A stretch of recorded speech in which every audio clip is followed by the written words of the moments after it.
नमस्कार दोस्तों, स्वागत है एक और नई वीडियो पर। आशा करता हूं आप सब लोग बहुत अच्छे होंगे। दोस्तों, मैंने ये वीडियो आगरा किले के बारे में बनाया है। वीडियो काफ़ी लंबा हो रहा था, इसलिए मैंने वीडियो को दो पार्ट में डिवाइड कर दिया है, जिसमें मैंने पहले पार्ट में आगरा किले के इतिहास के बारे में और आगरा किले के जो इम्पोर्टेंट फैक्ट्स हैं उनके बारे में जानकारी दी है, जबकि दूसरे वीडियो में मैं आगरा किले पर पहुंचकर आपको आगरा किले की यात्रा कराऊंगा और आगरा किले के अंदर जितनी भी इमारतें हैं जो पर्यटकों के लिए खुली हैं उनकी इतिहास के बारे में, वे किन शासकों द्वारा बनाई गई व उनकी क्या वास्तुकला थी और क्या विशेषता थी, इन सब के बारे में मैं डिटेल में दूसरे वीडियो में बताऊंगा। तो चलिए दोस्तों, अपना पहला वीडियो जो आगरा किले के इतिहास के बारे में उसे शुरू करते हैं। आगरा किला ताजमहल से मात्र 1 किलोमीटर की दूरी पर स्थित है। पर्यटकों की संख्या के आधार पर दिल्ली के लाल किले के बाद सबसे अधिक पर्यटकों द्वारा देखे जाने वाला किला आगरा का किला है। आगरा का किला ऐतिहासिक राजनीतिक दृष्टिकोण में भारत के अहम किलों में शुमार रहा है। यह 400 साल पुराना किला भारत की बदलती सत्ताओं और बदलते इतिहास का साक्षी रहा है।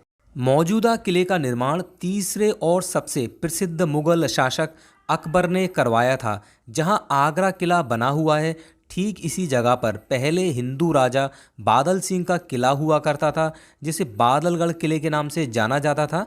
बादलगढ़ किले का निर्माण 12वीं शताब्दी के आसपास करवाया गया था। मुगलों से पहले सन 1506 से सन 1526 के बीच में बादलगढ़ का किला लोधी शासकों के अधीन रहा था। सन 1526 में प्रथम मुगल शासक बाबर ने लोधी शासकों को हराकर बादलगढ़ किले पर अपना अधिकार कर लिया था। प्रथम मुगल शासक बाबर के बाद बाबर के बेटे हुमायूं की ताजपोशी भी बादलगढ़ किले में हुई थी। हुमायूं के बाद हुमायूं के बेटे अकबर ने भी बादलगढ़ किले से ही शासन करना शुरू किया था, परंतु समय के साथ साथ अकबर को महसूस होने लगा कि बादलगढ़ का किला उतना भव्य, सुंदर और सुरक्षित नहीं था जैसा अकबर अपने लिए चाहते थे। इसलिए अकबर ने बादलगढ़ किले को एक नया रूप देने का फैसला किया, जिसमें कई इमारतों को नए सिरे से बनवाया गया था और कई इमारतों का केवल नवीनीकरण किया गया था। इस संपूर्ण कार्य में 8 वर्षों का समय लगा था, जिसका निर्माण कार्य सन 1565 में शुरू हुआ था और सन 1573 में इस किले का निर्माण कार्य पूरा हुआ। अकबर के दरबारी इतिहासकार अबुल फजल ने अपनी पुस्तक अकबरनामा में लिखा है कि इस किले को बनवाने में करीब 14 लाख रुपए का खर्चा आया था और करीब 4,500 कारीगरों व मजदूरों ने इस किले को बनाया था। मुगल काल में इस किले में करीब 500 सुंदर इमारतें हुआ करती थीं। अकबर के बाद अकबर के बेटे जहांगीर और जहांगीर के बाद उनके बेटे शाहजहां ने भी इसी किले से शासन किया था, परंतु शाहजहां ने अपने शासनकाल में अकबर द्वारा बनाई गई बहुत सी इमारतों को लाल बलुआ पत्थर से बदलकर सफ़ेद संगमरमर में बनवा दिया था। सन 1639 में शाहजहां ने अपनी राजधानी आगरा से दिल्ली स्थानांतरित कर दी थी और दिल्ली में लाल किला बनवाया था। बाद में 6वें मुगल शासक औरंगजेब ने सत्ता पाने के लिए अपने 3 भाइयों को मरवा दिया था और अपने पिता शाहजहां को बंदी बना लिया था। जीवन के अंतिम वर्षों में शाहजहां को उनके ही बेटे औरंगजेब ने बंदी बना लिया था और शाहजहां की इच्छा के अनुसार उन्हें आगरा किले के मुसम्मन बुर्ज में बंदी बनाकर रखा था, जहां से शाहजहां ताजमहल को देखा करते थे और अपनी सबसे प्यारी पत्नी मुमताज को याद किया करते थे। शाहजहां की मृत्यु मुसम्मन बुर्ज में ही हुई थी। शाहजहां की मृत्यु के बाद शाहजहां के मृत शरीर को ताजमहल में दफना दिया गया था। मुगल सल्तनत में एक बहुत निंदनीय प्रथा थी कि सत्ता पाने के लिए मुगल शासक अपने करीबी व अन्य सक्षम दावेदारों का कत्ल कर दिया करते थे। आगरा का किला इतिहास की 2 प्रमुख घटनाओं का साक्षी रहा है, जिसमें पहली घटना सन 1666 की है, जिसमें मनसबदारी के बंटवारे को लेकर 6वें मुगल शासक औरंगजेब और छत्रपति शिवाजी महाराज के बीच में एक वार्ता आगरा किले में आयोजित की गई थी। इस वार्ता में औरंगजेब ने शिवाजी महाराज को उचित सम्मान नहीं दिया था, जिससे दोनों के बीच में अनबन हो गई और औरंगजेब ने शिवाजी महाराज को बंदी बना लिया और आगरा किले में नज़रबंद कर दिया था।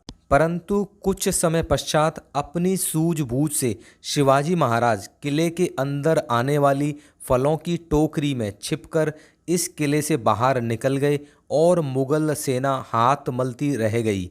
शिवाजी महाराज की इस कूटनीतिक जीत के रूप में सन 2002 में आगरा किले के सामने शिवाजी महाराज की प्रतिमा को स्थापित किया गया था।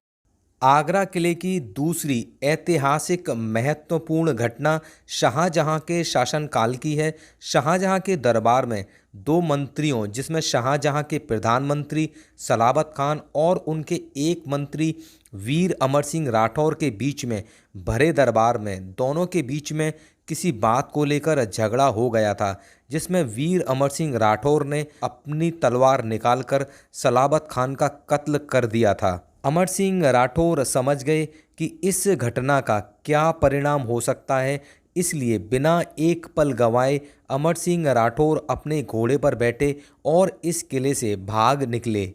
कहा जाता है कि वीर अमर सिंह राठौर के घोड़े ने इस किले की दीवारों से ऐसी छलांग लगाई कि उनके घोड़े ने किले की दोनों खाइयों को पार कर दिया था, परंतु इतनी ऊंचाई से कूदने के कारण उनके घोड़े के पैरों में काफ़ी चोट आ गई थी और घोड़े की मृत्यु हो गई थी। परंतु उस समय अमर सिंह राठौर मुगल सेना के हाथ नहीं लगे थे।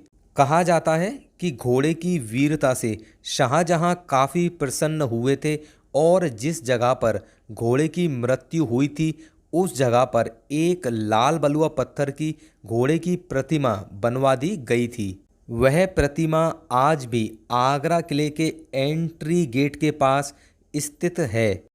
जैसा मैंने इस वीडियो में पहले बताया है कि शाहजहां ने अपनी राजधानी आगरा से दिल्ली स्थानांतरित कर दी थी और बाद में शाहजहां के बेटे औरंगजेब ने अपनी राजधानी दिल्ली से महाराष्ट्र स्थानांतरित कर दी थी। औरंगजेब की हिंदू विरोधी नीतियों की वजह से पूरे देश में मुगलों के खिलाफ विद्रोह होने लगे और धीमे धीमे मुगल सल्तनत कमज़ोर होने लगी। जब मुगल सल्तनत कमज़ोर हो गई तो आगरा किले पर भरतपुर के जाट शासकों ने आक्रमण किया और मुगलों को हराकर आगरा किले पर अपना अधिकार कर लिया। जाट शासकों के बाद आगरा किले पर मराठाओं का कब्जा हो गया और मराठाओं के बाद यह किला अंग्रेजों के हाथों में चला गया। मुगलों के बाद इस किले पर हुए आक्रमणों के कारण इस किले का लगभग 70% भाग क्षतिग्रस्त हो गया था। आज़ादी के बाद किले के क्षतिग्रस्त भाग को भारतीय सेना को दे दिया गया था, इसलिए किले का 70% भाग पर्यटकों के लिए बंद रहता है। परंतु किले का जो 30% भाग पर्यटकों के लिए खुला है वह काफ़ी बड़ा है और बहुत सुंदर है। इस 30% भाग को घूमने में 1.5 से 2 घंटे का समय लग जाता है। चूँकि आगरा का किला भारत के सबसे बड़े किलों में 6वें नंबर पर आता है। पूरे किले का क्षेत्रफल 94 यानी 94 एकड़ है, जिसमें करीब 30 एकड़ का क्षेत्रफल पर्यटकों के लिए खुला है। मौजूदा समय में आगरा किले में अंदर जाने के 2 दरवाजे हैं, जिसमें पहले नंबर पर आता है अमर सिंह गेट, जो पर्यटकों द्वारा प्रयोग किया जाता है, और गेट नंबर 2 जिसका नाम दिल्ली गेट है, जिसका प्रयोग भारतीय सेना करती है। मुगल काल में इस किले में एक और दरवाज़ा हुआ करता था जो नदी की साइड में होता था, अब उसे बंद कर दिया गया है। किले की सुरक्षा के लिए किले के चारों ओर 2 दीवारों और 2 पानी की खाइयों का घेरा बनाया गया था, जिसमें 2 दीवारों के बीच में जंगली जानवरों को रखा जाता था और 2 पानी की खाइयों में मगरमच्छों को रखा जाता था। सन 1983 में आगरा किले को यूनेस्को वर्ल्ड हेरिटेज साइट स्मारकों की सूची में शामिल किया गया था। आगरा किले का जो भाग पर्यटकों के लिए खुला है उसमें स्थित प्रमुख इमारतों की लिस्ट इस प्रकार है। अकबरी महल, जहांगीरी महल, खास महल, रोशनारा जहानारा पालकी महल, अंगूरी बाग, शीश महल, मुसम्मन बुर्ज, दीवाने खास, दीवाने आम और नगीना मस्जिद आदि। दोस्तों इस वीडियो में इतना ही। मिलते हैं आगरा किले के दूसरे वीडियो पर, जिसमें आप आगरा किले में स्थित सभी स्मारकों के बारे में डिटेल में जानोगे।